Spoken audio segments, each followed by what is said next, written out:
السلام علیکم، میں ناصر جمال خیبر ٹائم میں آپ کو خوش آمدید کہتا ہوں۔ ناظرین، میں اس وقت حیات آباد میں ہوں اور یہاں پہ ہمارے قابل احترام قابل عزت انجینئر محمد عثمان خان مروت صاحب ہیں، جو کہ جماعت اسلامی سے تعلق رکھتے ہیں، اور ان سے ہم حالات حاضرہ پہ اور یہاں کے مسائل پہ ہم بات کریں گے۔ آئیے ان سے ملاقات کرتے ہیں۔ السلام علیکم جی۔ تھینک یو ویری مچ جی۔ وعلیکم السلام۔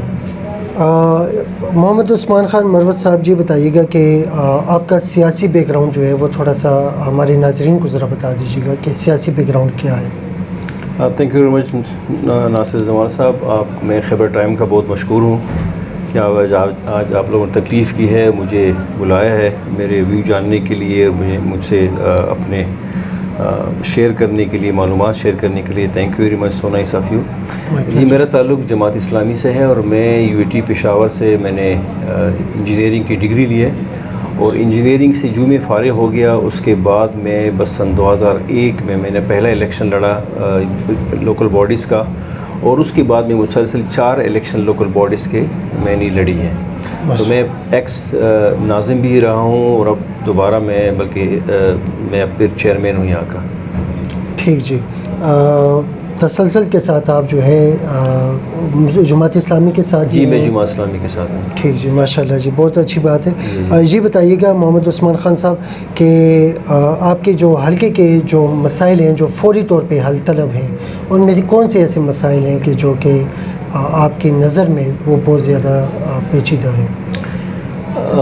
جمال صاحب، ہم ایک تو حیات آباد کے لوگ کی ہماری خوش قسمتی ہے کہ حیات آباد جو ہے پشاور ڈیولپمنٹ اتھارٹی نے سن 1980 میں ڈیولپ کیا تھا جی، اور ایک ماڈرن سٹی آباد ہوئی ہے، اور یہاں پہ جو ڈیولپمنٹل سکیمز ہیں وہ پشاور ڈیولپمنٹ اتھارٹی ہی کرتی ہے، چونکہ حیات آباد کے عوام ٹیکس دیتے ہیں، ہم پراپرٹی ٹیکس دیتے ہیں، مختلف ٹیکس دیتے ہیں، تو وہی ٹیکس کی مد میں ہمارے کافی سارے پروجیکٹس ہوتے ہیں، اور پشاور ڈیولپمنٹ اتھارٹی کا ہی یہ پروجیکٹ تھا، اور اسی پروجیکٹ کے بیس میں ہماری سڑکیں بنتی ہیں، ہماری واٹر سپلائی اسکیمز آتی ہیں، اور ہمارے پارکس بنتے ہیں۔ تو یہ وہ چیزیں ہیں جو یہاں پہ ہمیں ایک ہماری یہ لکی ہے، ہم خوش قسمت ہیں کہ ہم ایسی جگہ پہ رہ رہے ہیں جہاں پہ ان چیزوں کی اتنی کمی نہیں ہوتی۔ لیکن سب سے جو بڑا ایشو یہاں پہ ہے وہ ہے گیس کا اور واپڈا کا لوڈ شیڈنگ ہے۔ حیات آباد کے عوام 100% ٹیکس جو ہے پے کرتے ہیں، بجلی کے بل 100% یہاں پہ پیڈ ہوتی ہے، گیس کی بل بھی 100% ریکور ہوتی ہے، لیکن عوام خفا اس بات پہ ہوتے ہیں کہ ہم 100% یہاں حیات آباد کے عوام بجلی کا بل، گیس کا بل دیتے ہیں، اور اس کے باوجود بھی جب لوڈ شیڈنگ ہوتی ہے تو ہمارا بھی لوڈ شیڈنگ میں حصہ ہوتا ہے، کبھی کبھی 8 گھنٹے لوڈ شیڈنگ، کبھی 6 گھنٹے لوڈ شیڈنگ، کبھی 4 گھنٹے لوڈ شیڈنگ، اور کبھی کبھی تسلسل سے لوڈ شیڈنگ، جس کا پھر اثر پڑتا ہے واٹر سپلائی پہ۔ پھر واٹر سپلائی جب لوڈ شیڈنگ ہوگی تو واٹر سپلائی جو ہے وہ گھروں تک پانی نہیں پہنچے گا، اس وجہ سے عوام پھر تنگ آ جاتے ہیں کہ جی جب ہم 100% بجلی اور گیس کے بل دیتے ہیں تو کیوں ہمارے اوپر بھی آپ لوگ کیوں لوڈ شیڈنگ لے کے آتے ہیں۔ تو یہ ایک ہوتا ہے یہاں پہ سلسلہ چلتا رہتا ہے گرمیوں کے موسم میں، چونکہ جب لوڈ شیڈنگ ہوتی ہے تو پانی نہیں ہوتا تو لوگوں کو ہم پھر ٹینکر بیچتے ہیں، پھر ٹینکر کی لوگوں کی ڈیمانڈ بہت زیادہ بڑھ جاتی ہے، تو یہ ایک یہاں پہ میجر ایشو ہوتا ہے۔ باقی جو ہے اللہ کا بہت فضل ہے کہ یہاں پہ بہترین پارکس ہیں ہمارے پاس، یہاں پہ بہترین جو ہے روڈز ہیں ہمارے پاس، اور بھی ڈیولپمنٹس ہو رہی ہے وقت کے ساتھ۔ ہماری بھی کوشش ہے کہ ہم عوام کی دہلیز تک لوگوں کے مسائل حل کریں۔ جی ٹھیک جی، ماشاءاللہ انجینئر صاحب، آپ نے اتنا عرصہ جو ہے 2001 سے آپ پالیٹکس میں ہیں، تو علاقے کے لیے کوئی خدمات وغیرہ بھی ہوں گے؟ جی الحمدللہ جی، میں نے حیات آباد کے جب میں آیا تو اس کے بعد ہمارا سب سے بڑا ایشو یہ تھا کہ حیات آباد کے ارد گرد 4 دیواری کا بہت بڑا مسئلہ تھا۔ میں نے پورے حیات آباد کی ایک بہت بڑی فصیل کھڑی کی ہے، الحمدللہ یہ میرا بہت بڑا کنٹریبیوشن ہے۔ اس کے علاوہ جی میں نے اپنے زمانے میں ابھی تک میں نے کوشش کافی علاقوں میں نے ٹیوب ویلز بنائے ہیں، میں نے مساجد بنائی ہیں، میں نے پارکس ڈیولپ کیے ہیں، میں نے لیڈیز پارکس کافی سارے یہاں پہ الحمدللہ بنائے ہیں، اور اس کے علاوہ میری کمیونٹی سینٹرز میں نے یہاں پہ بنائے ہیں۔ اس کے علاوہ جو ہے قبرستان کے اندر میں نے روڈز بنائے ہیں جو پہلے نہیں تھے، کافی سارے مسائل تھے یہاں پہ، تو اس وجہ سے ہماری پوری کوشش ہوتی ہے کہ جب بھی کوئی مسئلہ ہوتا ہے تو وہ مسئلہ ہم تھرو پشاور ڈیولپمنٹ اتھارٹی ہم حل کرنے کی پوری کوشش کرتے ہیں، اور وہ الحمدللہ مسئلہ حل ہو جاتا ہے۔ ٹھیک. اور یہ تسلسل کے ساتھ آپ نے ڈیولپمنٹس کے ساتھ ساتھ جو ہے ان کو تھوڑا سا یعنی اپ ٹو ڈیٹ رکھنے میں بھی آپ کا بہت زیادہ ہاتھ رہا ہے. جو چیزیں آپ نے ڈیولپ کی تھی پھر اس کو مینٹین رکھنا. اور دیکھیے جی, جب آپ کوئی پروجیکٹس بناتے ہیں تو اس کے لیے ایک لفظ استعمال ہوتا ہے سسٹینیبلٹی آف دی پروجیکٹ. بالکل. جب تک اس پروجیکٹ کو آپ سسٹین نہیں کرتے وہ پروجیکٹ خود بخود ختم ہو جاتا ہے. ظاہر ہو جاتا ہے. تو یہ ضروری ہے کہ جب کوئی پروجیکٹ بن جاتا ہے تو اس کو سسٹین کرنے کے لیے آپ نے فردر جو ہے وہاں پہ امپلائمنٹ لوگوں کو دینی ہوتی ہے وہاں پہ فردر اس پروجیکٹس کو, تاکہ فردر پروجیکٹ جو ہے فیوچر میں خراب نہ ہو جائے اور ڈسمینٹل نہ ہو جائے.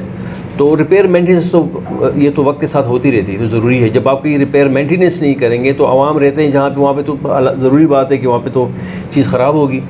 ایگزیکٹلی. ہاں, تو یہ تو بہت ضروری ہے جی. بالکل ٹھیک جی. انجینئر محمد عثمان خان صاحب, یہ بتائیے گا کہ جو صوبائی حکومت ہے اس سے آپ مطمئن ہیں جو آپ کے علاقے میں ڈیولپمنٹس کے کام ہیں؟ دیکھیے جی, دو چیزیں ہیں. میں نے تو جہاں تک صوبائی حکومت کی بات ہے, صوبائی حکومت سے ہم مطمئن اس لیے نہیں ہیں چونکہ ہم لوکل باڈیز کے تھرو آئے ہیں, اور یہ جو ہم تیسری دفعہ پھر آئے ہیں اس میں بنیادی چیز یہ ہے کہ ہمارا جو لوکل گورنمنٹ آرڈیننس ہے سن 2013 کے بیس پہ ہمارے الیکشن ہوئے تھے. ٹھیک. اور اسی لوکل گورنمنٹ آرڈیننس 2013 پہ الیکشن ہو کے ہم یہاں پر بیٹھے ہیں, لیکن صوبائی حکومت نے اس لوکل گورنمنٹ کے جو چیئرمینز میئرز بنے ہیں ان کو کمپلیٹلی اگنور کیا ہے. ہمارے فنڈز بند ہیں, ہماری سیلریز بند ہیں, ہمارے پاس جو اختیارات تھا وہ سلب کیے گئے ہیں. ڈاکومنٹس میں بہت کچھ ہے, کتاب میں بہت کچھ ہے, لیکن ہمیں کچھ دے نہیں رہے ہیں. ہمیں اس بات پر گلہ ہے کہ جب آپ نے کچھ دینا نہیں تھا تو آپ کو الیکشن کرنے کی کیا ضرورت تھی؟ آپ کیوں الیکشن کریں؟ جب آپ نے الیکشن لڑوایا, لوگوں کو یہاں پہ جو کینڈیڈیٹ تھے انہوں نے پیسہ لگایا ہے, الیکشن لڑ کے پہنچ گئے ہیں, کوئی جیتا ہے وہاں پہ, اب اس کے بعد جو ہے آپ نے کچھ بھی نہیں دیا عوام کو. اب میں صبح سے رات تک میری کوشش ہوتی ہے کہ میں پبلک ڈیلنگ کرتا ہوں, لوگوں کے مسائل حل کرتا ہوں, لوگوں کے ساتھ بھاگ دوڑ کرتا ہوں. میں ایک سرکاری دفتر میں بیٹھا ہوں, لیکن سرکاری دفتر کی کوئی کرایہ نہیں ہے, اس سرکاری دفتر کا کوئی مینٹیننس نہیں ہے, ان کو ہماری سیلریز نہیں ہے. اس کے علاوہ یہاں تک کہ ہمیں فرنیچر کے لیے پیسے نہیں دیے جا رہے ہیں, ہمیں جو ہے اسٹیشنری کے لیے پیسے نہیں دے رہے ہیں, وہ ہم سب جیب سے کر رہے ہیں.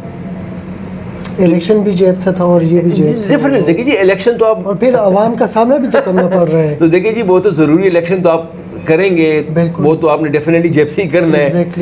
اس کے بعد جب آ جاتے ہیں, بن جاتے ہیں, تو آپ کو ایک آرڈیننس میں لکھا ہوتا ہے کہ جی چیئرمین یا میئر کی یہ تنخواہ ہوگی, یہ ان کے پرویلیجز ہوں گے, یہ ان کا دفتر ہوگا, یہ دفتر میں ان کے یہ مراعات ہوں گے, یہ اس کا اسٹیشنری ہوگا. یہ اب کچھ بھی نہیں دے رہا. جب کچھ بھی نہیں دے رہے ہیں تو اس کے بعد جو ہے ہم تو مجبوری سے بھاگ تو نہیں سکتے, ہم تو بیٹھے ہوئے ہیں. بالکل. عوام کی خدمت کے لیے ہم بیٹھے ہیں, لوگ ہم سے کام مانگتے ہیں, ہم نے ڈیلیور کرنا ہے. ہر صورت میں ہر وقت موبائل ہمارا آن ہوتا ہے, پبلک ڈیلی ہم کرتے رہتے ہیں, پبلک کے مسائل ہم حل کر رہے ہیں. لیکن صوبائی حکومت کی یہ ایک بہت بڑی کوشش ہے کہ کسی سسٹم فلاپ ہو جائے, اور فلاپ کرنے کی کوشش کر رہے ہیں. ٹھیک جی. تو یہ شاید مجھے نہیں پتا کہ صوبائی حکومت کو کیا مسئلہ ہے کہ ابھی تک جو ہے اپریل سے لے کر یہ ابھی اگست کا مہینہ ختم ہو رہا ہے, اور ابھی تک وہ جو اس پر رولز ریگولیشن آرڈیننس کے اندر ہمارے پاس جو اختیارات تھے اس کو بری طرح سلب کیا گیا. ٹھیک. ناظرین, پوری طرح واقعی سلب کرنے کی کوشش کی جا رہی ہے. کل جو ہے ان کا سیکٹریز کا بھی اسٹرائک ہوا تھا, اور 2 تاریخ کو آپ کا بھی ہوا تھا, آپ نے اسٹرائک کی تھی صوبائی اسمبلی کے سامنے. اس کا کچھ آپ کو فائدہ ہوا ہے؟ نہیں, ابھی تک کچھ بھی نہیں ہے, اس کا کوئی رزلٹ نہیں آیا. ٹھیک جی. ہاں, تو ابھی تک کوئی فائدہ نہیں. مطلب یہ کہ ہمارے لوگ, ہم نکلے تھے روڈوں پہ, ہم نے ہر قسم کی جس طرح وہ لوگ جو میدان میں آتے ہیں چیخ و پکار کرتے ہیں, ویجیٹیشن کرتے ہیں, پروٹیسٹ کرتے ہیں, جس طرح ایک ترقی یافتہ ملکوں میں ایک پروٹیسٹ کرنا, ایگزیٹیشن کرنا, یہ جمہوری حق ہے ہر بندے کا. تو وہ ہم کر چکے ہیں, پرامن احتجاج, لیکن اس کا کوئی نتیجہ نہیں ہے. ٹھیک جی. یہ بتائیے گا کہ محمد عثمان صاحب کے یہ جو چیئرمین ہیں سلیکٹڈ, جو جنرل کونسلر اور جتنے بھی یہ ابھی ان کا جو الیکشن ہوا تھا, انہوں نے واپس پھر اسی عوام کے پاس ان کے ساتھ انہوں نے آنکھیں ملانی ہوتی ہیں, یا اپنے حلقوں میں ہی بیٹھے ہوتے ہیں, ایکسپیکٹیشن بھی ہوتی ہیں. پھر آگے دوبارہ الیکشن میں ان کو کچھ انٹرسٹ ہوگا عوام کا اور یہ جو موجودہ سلیکٹڈ چیئرمین وغیرہ حضرات؟ دیکھیے جی، بات یہ ہے کہ جس طریقے سے صوبائی حکومت کی کوشش ہے کہ ہم اس سسٹم کو کولیپس کریں اور لوکل باڈیز کو وہ جس طریقے سے سپورٹ نہیں کر رہے ہیں ان کو، وہ جب تک ایک ڈپارٹمنٹ آپ بناتے ہیں، جب اس ڈپارٹمنٹ کا سپورٹ نہیں کیا جاتا تو وہ ڈپارٹمنٹ آٹومیٹیکلی ختم ہو جاتا ہے. تو اس کے بعد یہی حال ہوگا کہ اگر پھر کوئی انٹرسٹ اس لیے نہیں لے گا کہ جب آپ ایک سرکاری چیئر پر بیٹھ جاتے ہیں اور وہاں پہ اٹیسٹیشن بھی آپ کرتے ہیں، ڈومیسائل بھی سائن کرتے ہیں، برتھ ڈیتھ سرٹیفکیٹس بھی آپ ایشو کرتے ہیں، ایز اے چیئرمین آپ آربیٹریشن کونسل کے تھرو لوگوں کے مسائل بھی حل کرتے ہیں، اور اس کے علاوہ آپ جو ہے پولیس کے لیجان کمیٹیز کو بھی آپ چیئر کرتے ہیں، جرگی بھی کرتے ہیں، لیکن اس کے باوجود آپ کو سرکار کی طرف سے سپورٹ نہیں مل رہا. بالکل. تو اس کے بعد جو ہے وہ پھر ڈسارٹڈ ہو جاتے ہیں کہ جی یہ تو مسئلہ یہ ہے کہ سرکار ہمیں سپورٹ کر نہیں رہی اور ہم آگے سے بھاگ دوڑ کر رہے ہیں، تو آٹومیٹیکلی آپ کی بات صحیح، کوئی انٹرسٹ ہی نہیں لے گا، پھر کوئی انٹرسٹ نہیں لے گا. جی جی ٹھیک جی. محمد عثمان خان مروت صاحب، یہ بتائیے گا کہ موجودہ جو سیاسی صورتحال ہے اس کے بارے میں آپ کا اوپینین کیا ہے؟ دیکھیے جی، میں تو اب یہ کہوں گا اس وقت جو سچویشن ہے وہ تو یہ ہے کہ پورے پاکستان میں بری طرح سیلاب آیا ہوا ہے. جی. اور اس سیلاب نے پنجاب کا بہت بڑا علاقہ، سندھ کا بہت بڑا علاقہ 70% سندھ، اور اس کے بعد پھر کے پی کے بہت سارا علاقہ ہمارا جنوبی اضلاع، اور اس کے بعد پھر سوات، اس کو بری طرح خراب کیا ہے. اس وقت جو ہے گھروں کے اندر پانی چلا گیا ہے، مارکیٹیں بازاریں پانی سے بھری ہوئی ہیں. اس وقت میری یہ ریکویسٹ ہے کہ اس وقت جتنے بھی پولیٹیکل لیڈرز ہیں وہ انٹرنلی چپکل سیاست چھوڑ کے میدان میں آ جائیں اور پورے ملک کے اندر ایک سولیڈیٹی پیدا ہو جائے، اور اس ملک میں کے اندر ایک جو ہے سامنے آ جائے کہ اس وقت ہم سب آگے آ کے ملک کی بقا کے لیے عوام کی مدد کریں، اور ایک ڈیزاسٹر مینجمنٹ کی ڈپارٹمنٹ کی ہر طرح سے ہیلپ کی جائے، اور اس کے بعد فائنینشیل چندہ اکٹھا کیا جائے، کیونکہ لوگوں کا اس وقت کھانے کا مسئلہ ہے، خیموں کا مسئلہ ہے، چھت کا مسئلہ ہے، دوائیوں کا مسئلہ ہے، پینے کا پانی کا مسئلہ ہے، اور اس وقت تقریباً لاکھوں لوگ، میرے خیال کو 2.5-3 کروڑ عوام اس وقت جو ہیں وہ سڑکوں پر بچا رہے ہیں. تو یہ جو ہمیں کیا واسطہ کہ جی شہباز گل جو ہے وہ اسپتال میں ہے یا وہ جیل میں ہے یا وہ سڑک پر ہے، ہمارا ان چیزوں کوئی لینا دینا نہیں.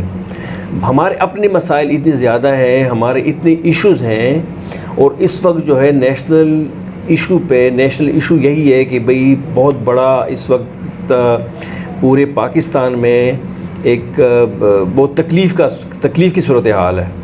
تو اس وقت میری یہ ریکویسٹ ہے تمام لیڈروں سے، حکومت سے، کہ ایک پیج پہ اکٹھے ہو کے ان غریبوں کی مدد کی جائے ہر صورت میں، اور دوائیوں کی پوری دنیا سے ریکویسٹ کی جائے کہ بھئی ہماری ہیلپ کی جائے، کیونکہ یہ سن 2005 کے زلزلے کے بعد ایک بہت بڑا مسئلہ ہے جو ہمیں سامنے ہے. بالکل. اور یہ اللہ تعالیٰ خیر کرے کہ اللہ تعالیٰ اس ملک پہ رحم کرے، بس دعائیں دے سکتے ہیں، یہی ہماری ریکویسٹ ہے. جی ٹھیک جی. ناظرین، محمد عثمان خان مروت صاحب انہوں نے بڑی خوبصورت بات کی ہے، اور اس میں یہ بھی ہو سکتا ہے کہ جتنی بھی پارٹیاں ہیں وہ اپنے تمام کارکنان کو موٹیویٹ کر سکتے ہیں، ان کو یہ اس بات پہ آمادہ بھی کر سکتے ہیں، وہ ایک حکم بھی کر سکتے ہیں کہ آپ جا کے ان لوگوں کی مدد کریں. تینوں صوبوں میں بہت زیادہ برے حالات ہیں، اور تقریباً یعنی لاکھوں لوگ جو ہے اس میں نہ صرف بے گھر ہوئے ہیں، ان کے کھیت اجڑے گئے ہیں، ان کے کاروبار جو ہیں وہ تباہ ہو گئے ہیں، کسی کے گھر کا سامان نہیں رہا، کوئی کسی کا گھر نہیں رہا، یعنی عورتیں بچے سب جو ہے بھوکے اور پیاسے بیٹھے ہوئے ہیں، پانی ایک بوند کے لیے وہ ترس رہے ہیں. تو اگر یہ تمام پارٹیز جو ہیں اس وقت سیاست چھوڑ کے اس عوام کی خدمت کے لیے اکٹھے ہو جائیں تو بڑی بہترین بات ہے. میں انتہائی مشکور ہوں انجینئر محمد عثمان خان مروت صاحب. تھینک یو سو مچ. ناظرین، یہ تھے ہمارے انجینئر محمد عثمان خان مروت صاحب. حیات آباد 1 سے ان کا تعلق ہے، اور جماعت اسلامی سے یہ تعلق رکھتے ہیں. ایک سوشل لائف بھی ان کی بہترین سوشل لائف ہے. ان سے ملاقات ہوئی، ان کے خیالات کو جان کر امید ہے انشاءاللہ آپ کو بہتر محسوس ہوگا. تھینک یو سو مچ. اجازت چاہتے ہیں. اللہ حافظ.